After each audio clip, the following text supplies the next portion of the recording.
Our delegation therefore came to the decision that if the interim measures cannot be guaranteed, there would be no need to move into substantive issues. The framework agreement that set up the talks provides for a 7-day suspension of the talks in the event of a stalemate, and our delegation proceeded to invoke this provision.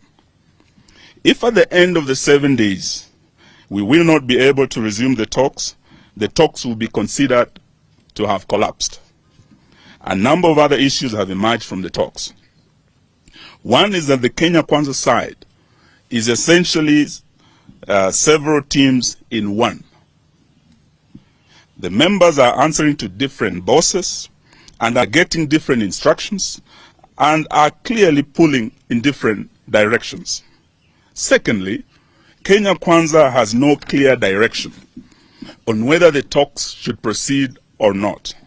They have no clear direction from Mr. William Ruto on how to proceed.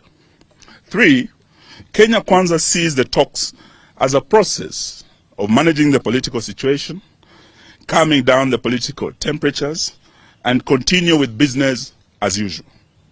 4th, the destabilization of the Jubilee Party is a do-or-die agenda, sponsored by the highest level of Kenya Kwanza leadership, whose aim is to ensure Kenya Kwanza obtains a super majority in parliament and amends the constitution, removes presidential term limits, abolishes devolution, and removes the independence of constitutional commissions and place them as part of the presidency.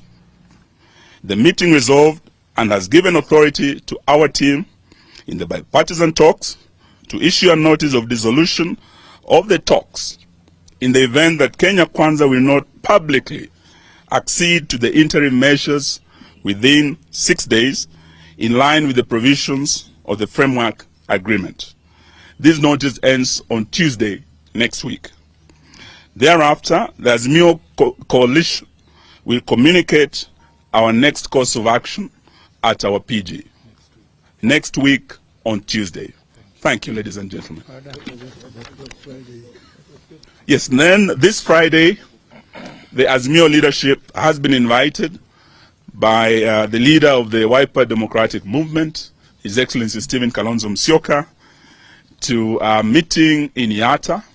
So we will start on Friday in Ukambani, where we'll gather as the Azimio family, and I want to thank His Excellency for hosting us.